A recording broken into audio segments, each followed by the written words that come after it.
Beijing में peoples liberation army के war room में इस वक्त तनाव चरम पर है। चीन के वॉर रूम में ड्रैगन की युद्ध नीति रेडी है। खबर तो यहां तक है कि जिनपिंग ने अपने सभी परमाणु ठिकानों को फुल अलर्ट कर दिया है। जिनपिंग ने एटम बम का रिमोट थाम लिया है और किसी भी वक्त एलएसी पर जंग का ऐलान हो सकता है। लेकिन क्या यह चीन के लिए इतना आसान है? यह सवाल इसलिए क्योंकि चीन की ही सैटेलाइट ने मिस्टर प्रेसिडेंट को एक ऐसा सबूत सौंपा है जिसे देखकर जिनपिंग एंड कंपनी के होश फाख्ता है। क्या है ये सबूत और कैसे जापान के साथ मिलकर भारत ड्रैगन की सांसें कम करने के मिशन पर जुटने वाला है? देखिए ये वर्ल्ड एक्सक्लूसिव रिपोर्ट। पहली बार चीन ने एक वीडियो रिलीज करके हिंदुस्तान पर हमले की धमकी दी है। पहली बार चीन ने माना है कि अब जंग का ऐलान किसी भी वक्त हो सकता है। और यह है वो वीडियो जिसके जरिए चीन ने वॉर के प्रोपेगेंडा से वॉर की वार्निंग तक का सफर तय किया है।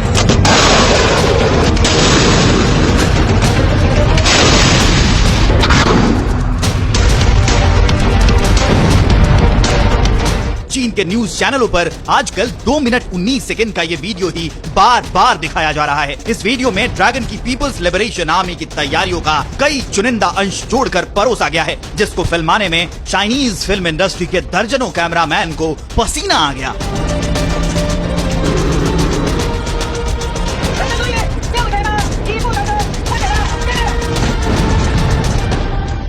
आर्टिलरी, फाइटर जेट और मिसाइल डिफेंस सिस्टम के अलावा इस वीडियो में बारूदी आतिशबाजी भी है और इसी आतिशबाजी पर इतराकर ड्रैगन हिंदुस्तान से युद्ध की मुनादी कर रहा है।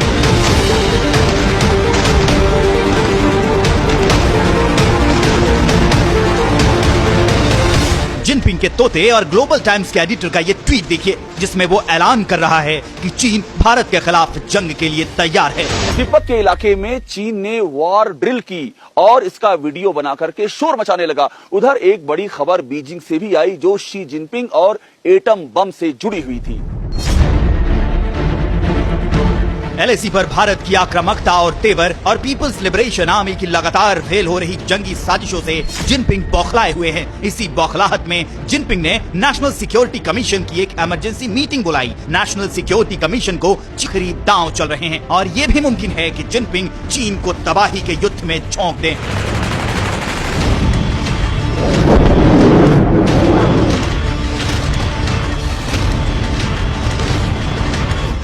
क्योंकि जिनपिंग ने अपने एटम बम को एक्टिव कर दिया, यानी अब चीन के परमाणु बम वॉर के लिए रेडी हैं और हिंदुस्तान चीन की इस तैयारी को आसमान, जमीन और पानी में दफन करने के लिए तैयार भी है और बेकरार भी।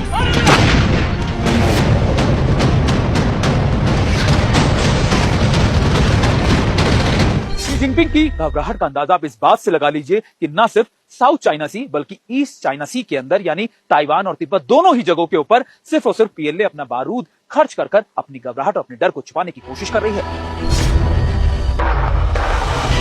अब बात एक ऐसे सबूत की जो जिनपिंग को खुद उन्हीं के सूत्रों ने दिया है। चीन की सैटेलाइट ने एक ऐसी तस्वीर बीजिंग भेजी है जिसे देखकर पीएलए के कमांडर के सर से जंग का फितूर उतर गया। इस सबूत में ब्लैक टॉप का सीक्रेट है। सीक्रेट ये कि इस वॉर जोन में भारत की सेना ऊपर है और चीन की सेना बहुत नीचे, यानी पहाड़ पर भारतीय सेना चीन से बहुत मजबूत है। जिनपिंग के सौजन्य से भारतीय सेना के पहाड़ी युद्ध लड़ने की काबिलियत पर यह खुद ड्रैगन की मुहर है।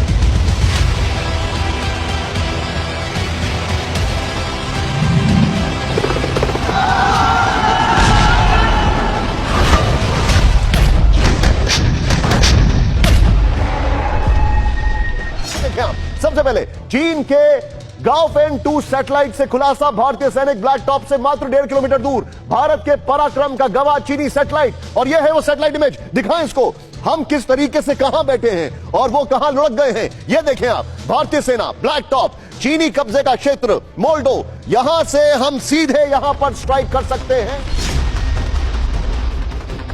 लद्दाख के करीब चीन की एक और बड़ी साजिश का खुलासा हुआ है। एक अखबार ने दावा किया है कि एलएसी पर अपने हिस्से में चीन ऑप्टिकल फाइबर केबल नेटवर्क बिछाने जा रहा है और इसके लिए उसने काफी दूर तक खुदाई भी कर ली है।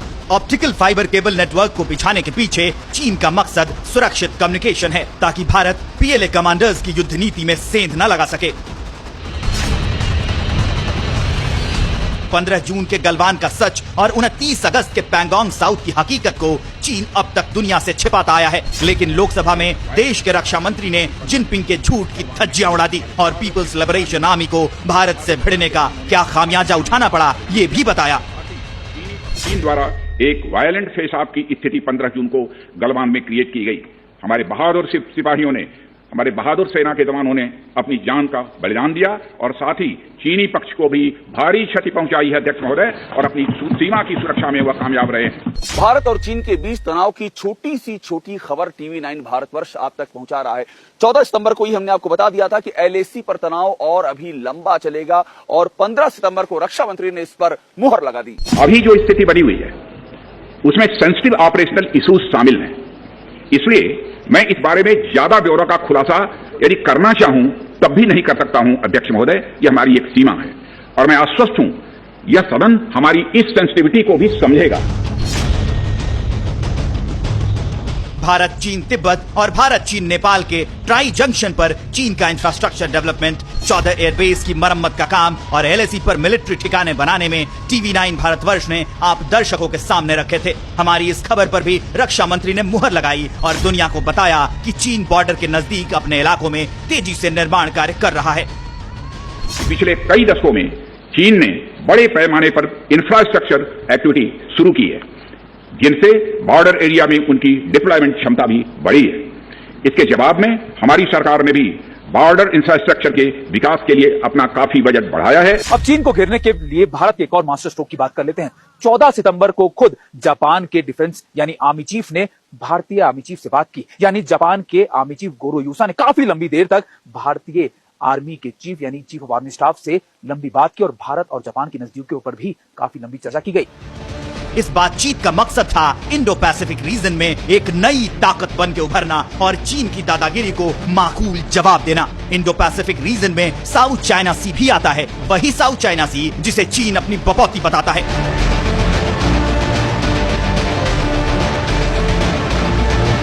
चीन LAC पर साजिश की लैंडमाइंस बिछा रहा है और भारत LAC से लेकर हिंद महासागर और साउथ चाइना सी तक चीन को घेरने में जुटा है, ताकि जब युद्ध का अलार्म बजे तो जंग इंडिया के परमवीर LAC से लेकर चीन की चौखट तक कहर मचाकर विजय पताका फहरा दें।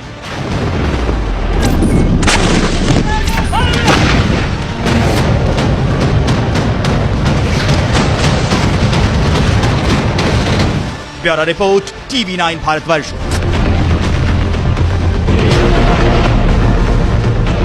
News Top 9 रोज